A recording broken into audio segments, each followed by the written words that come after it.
ചാടിക്കൊണ്ടിരിക്കുക. Main ബ്ലോക്കുള്ള ടൗണിൽ എല്ലാവരും മതിൽ ചാടിക്കൊണ്ടിരിക്കുക. കാരണം ഇവിടുന്ന് എൻട്രി ഇല്ല. 2 to 3 ഇഞ്ച് കട്ടിയുള്ള മാർബിൾ വെച്ചിട്ടാണ് അത് പണിത് വെച്ചാണേ. Delhi video part 2. ഇന്ന് നമ്മൾ ഫസ്റ്റ് തന്നെ എത്തിയിട്ടുള്ളത് കണ്ടോ, ഇന്ത്യ ഗേറ്റിലാണ്. ഇതൊരു വാർ മെമ്മോറിയലാണ്. അതായത് 1914 മുതൽ 1922 വരെയുള്ള കാലഘട്ടത്തിൽ ഫസ്റ്റ് വേൾഡ് വാറിൽ മരിച്ച ഇന്ത്യൻ സോൾജേഴ്സ്, പല രാജ്യങ്ങളിലും മരിച്ച ഇന്ത്യൻ സോൾജേഴ്സിന് വേണ്ടിയിട്ട് വെച്ചിട്ടുള്ള ഒരു വാർ മെമ്മോറിയലാണ്.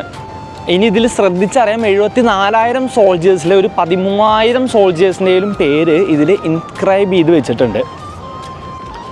ആ വീഡിയോയിൽ എത്ര ഡീറ്റെയിൽ ആയിട്ട് കിട്ടുമെന്ന് അറിയില്ല കേട്ടോ. അതിലെല്ലാറ്റിലും ഓരോ പേരുകൾ എഴുതി വെച്ചിട്ടുണ്ട്.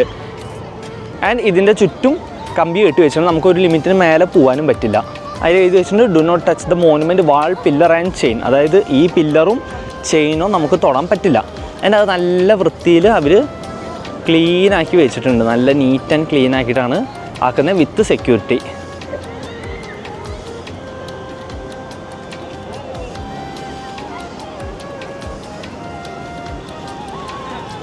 ഇനി ഇതിൻ്റെ ഡിസൈൻ ഇന്നും ക്ലീൻ ആക്കിയിട്ടാണ് അവർ മെയിൻറ്റെയിൻ ചെയ്യുന്നത്. ഈ സ്ട്രെച്ചറിന് നമുക്ക് നേരെ നോക്കി കഴിഞ്ഞാൽ രാഷ്ട്രപതി ഭവൻ കാണാൻ പറ്റും ഇവിടുന്ന്. അത് പുക കാരണം നമുക്ക് അധികം കാണാനില്ല, എന്നാലും ഇവിടുന്ന് നേരെ നോക്കി കഴിഞ്ഞാൽ അവിടെയായിട്ട് കാണാൻ പറ്റും. ഈ ഇന്ത്യൻ്റെ 2 സൈഡിലായിട്ട് വാട്ടർ ഫൗണ്ടെയിൻ വെച്ചിട്ടുണ്ട്. അത് ഇടയ്ക്ക് ഓണാവും ഇടയ്ക്ക് ഓഫ് ആവുന്ന രീതിയിലാണ്. ഇതിൽ മൊത്തം കൊണ്ട് ഒരു ചെടികൾ നട്ടുപിടിപ്പിച്ചിട്ടുണ്ട്. അത് പൂക്കൾ വരുന്ന ചെടികളാണ്. അതിപ്പോൾ പൂക്കൾ വന്ന് തുടങ്ങുന്നേ ഉള്ളൂ. അതൊരു 2-3 മാസം കൂടി കഴിഞ്ഞാൽ അതിൽ പൂക്കൾ ഒരുപാട് വരും. അപ്പോൾ അത് കാണാൻ ഭയങ്കര ഭംഗിയുണ്ടാവുക. ആൻഡ് ഇത് അതിൻ്റെ നേരെ ഓപ്പോസിറ്റുള്ള സുഭാഷ് ചന്ദ്രബോസിൻ്റെ സ്റ്റാച്ചു. ഇത് നൈറ്റ് ലൈറ്റൊക്കെ ഇട്ട് കഴിഞ്ഞാൽ ഭയങ്കര ഭംഗിയാണ് കാണാൻ.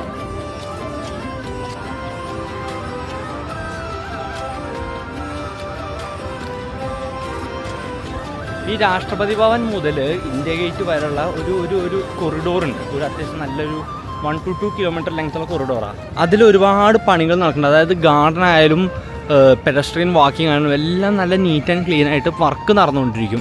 അതിൻ്റെ അപ്ഡേറ്റുകൾ നമുക്ക് അവിടെ എഴുതി പല സ്ഥലത്തും നമുക്ക് ബോർഡ് പോലെ എഴുതി വെച്ചിട്ട് കാണാനുമുണ്ട്. നമ്മൾ വണ്ടി എടുത്ത് രാഷ്ട്രപതി ഭവൻ്റെ മുമ്പിലേക്ക് എത്തിയിട്ടുണ്ട്.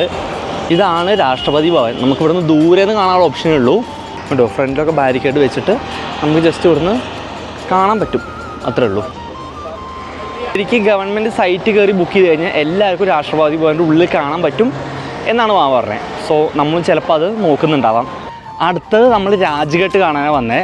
കണ്ടു, എല്ലാവർക്കും അറിയുന്ന പോലെ രാജ്ഘട്ട് മഹാത്മാഗാന്ധിയുടെ ക്രിമേഷൻ ചെയ്തിട്ടുള്ള സ്ഥലം.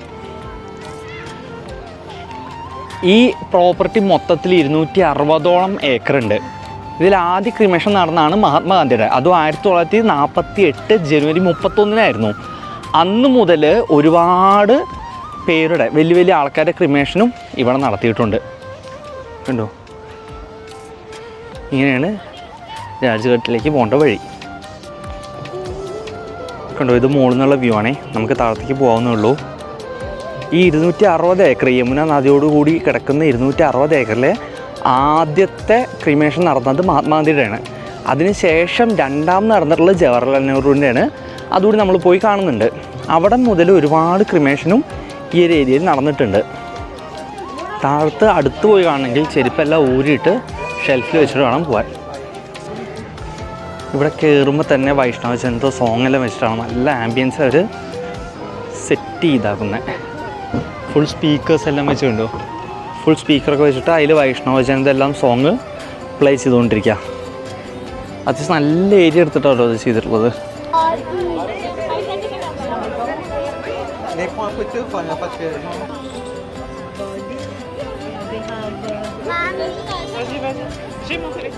രണ്ട് ടു 3 ഇഞ്ച് കട്ടിയുള്ള മാർബിൾ വെച്ചിട്ടാണ് അത് പണിത് വെച്ചാണേ. ആൻഡ് അതിൻ്റെ ഉള്ളിൽ കാണുന്ന ആ ഫ്ലെയിം എപ്പോഴും കത്തിക്കൊണ്ടിരിക്കും, അത് കെടില്ല. രാജ്ഘട്ട് കഴിഞ്ഞാൽ ഇവിടെ വരേണ്ട ഒരു അടുത്ത സംഭവമാണ് ശാന്തിവൻ. അതായത് നമ്മുടെ PM ജവഹർലാൽ നെഹ്റുവിൻ്റെ ബോഡി ക്രീമേറ്റ് ചെയ്ത സ്ഥലം. ഇതൊരു ടോംബ് എന്ന രീതിയിലാണ് ചെയ്തു വെച്ചിട്ടുള്ളത്. ശാന്തി വൻ എന്ന് പറയുമ്പോൾ ഫോറസ്റ്റ് ഓഫ് പീസ് എന്നാണ് ഇതിനറിയപ്പെടുന്നത്. 1964 ശാന്തിവൻ ക്രീമേറ്റ് ചെയ്യുന്നത്. ഫസ്റ്റ് നടന്ന രാജ്ഘട്ട് ക്രീമേറ്റ് ചെയ്ത് 1948. ഇതിലുള്ള തേർഡ് പ്ലേസ് എന്ന് പറയുന്നത് നമ്മുടെ തേർഡ് PM ഇന്ദിരാഗാന്ധിയുടെ ക്രിമേഷനാണ്. ഇതാണ് ശക്തി സ്ഥൽ. ആൻഡ് ശക്തി സ്ഥൽ എന്ന് വെച്ച് കഴിഞ്ഞാൽ പ്ലേസ് ഓഫ് സ്ട്രെങ്ത് എന്നാണ്. അതിൻ്റെ ഓർമ്മയ്ക്കാണ് ഇതുള്ളത്. ഇവിടെ പട്ടം കോമ്പറ്റീഷൻ നടന്നുകൊണ്ടിരിക്കുകയാണ്. അതിൽ പട്ടം വെട്ടുന്ന കളി കാണുന്നേ കണ്ടോ. ഓരോ പട്ടം വരുമ്പോൾ അതിനെ വെട്ടാൻ വേണ്ടിയിട്ട് പിള്ളേർ പോവും. അതെ, ഒന്ന് വെട്ടിയിട്ടുണ്ട്. ആ മുകളിൽ പറക്കുന്നുണ്ടോ. ആൻഡ് ഇതാണ് കിസൻഘട്ട്. അവിടേക്ക് പോകാൻ പാകത്തിലൊന്നുമില്ല. അവിടെ ഷൂ എല്ലാം ഊരിയിട്ട് വേണം അവിടേക്ക് കയറാൻ. നമ്മുടെ 5th പ്രൈം മിനിസ്റ്റർ ചരൺ സിംഗിൻ്റെ ഓർമ്മയ്ക്ക് വേണ്ടി ക്രിമേഷൻ വെച്ചിട്ടുള്ളതാണ് ഈ സ്ഥലം.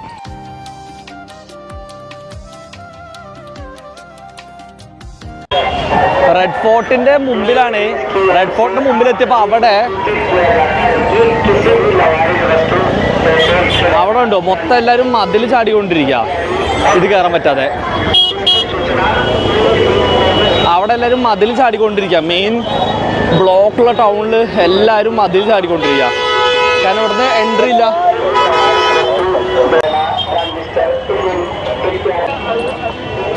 ഞാനും മതിൽ ചാടാതെ അത് ക്രോസ് ചെയ്യണമെങ്കിൽ നല്ല ടൈം എടുക്കും. ബാഗൊക്കെ ഫ്രണ്ടിൽ വെച്ചേക്കാം. അവിടെ നല്ല രീതിയിൽ തെഫ്റ്റ് നടക്കാനുള്ള ചാൻസ് ഉണ്ട്. ഇതാണ് റെഡ് ഫോർട്ട് അല്ലെങ്കിൽ ലാൽ കില.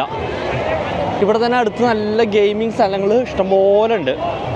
നമുക്കതിൻ്റെ ഉള്ളിൽ പോകാൻ പറ്റുമോ എന്ന് അറിയില്ല. ഉള്ളിൽ പോകണമെങ്കിൽ ഒരുപാട് ടൈം വേണം എന്നുള്ളതുകൊണ്ട് ഞാൻ ചിലപ്പോൾ പോകുന്നുമില്ല. ഇന്ന് ഞായറാഴ്ച ആയതും കൂടിയിട്ടുണ്ടോ ഭയങ്കര തിരക്കെന്ന് വെച്ച് കഴിഞ്ഞാൽ നിന്ന് തിരിയാൻ പറ്റാത്ത ആൾക്കാരുന്നുണ്ട്. മൊത്തം മാർക്കറ്റൊന്നും ഓപ്പണാണ്. അതുകൊണ്ട് തന്നെയാണ് ഇത്രയും ആൾക്കാർ ഇവിടെ വന്ന് കൂടിയിട്ടുള്ളത്. റെഡ് ഫോർട്ട് ഓൾറെഡി ചുവന്ന മണൽക്കല്ലുകൊണ്ടാണ് ഉണ്ടാക്കിയിട്ടുള്ളത്. ഇതേ കല്ലുകൊണ്ടാണ് നമ്മൾ ആഗ്ര ഫോർട്ട് ഉണ്ടാക്കിയിട്ടുള്ളത്. റെഡ് ഫോർട്ടിൻ്റെ ഉള്ളിൽ ആക്ച്വലി പോകാവുന്നുള്ളൂ. റെഡ് ഫോർട്ടിൻ്റെ ഉള്ളിൽ പോയാൽ അതിൻ്റെ ഉള്ളിൽ മ്യൂസിയം ഉണ്ട്, അതും കാണാവുന്നുള്ളൂ. പക്ഷേ ഇനി തിരക്കിൻ്റെ ഇടയിൽ പോയി കഴിഞ്ഞാൽ ഒരുപാട് ടൈം എടുക്കും. ഇപ്പോൾ ഓൾറെഡി 4 മണിയെല്ലാം കഴിഞ്ഞു. പക്ഷെ ഞാൻ കയറുന്നില്ല. ഞാനിവിടുത്തെ ഗെയിം ഹോളുണ്ട്, അതിൻ്റെ ഉള്ളിൽ പോയിട്ട് നോക്കാം ചേട്ടാ.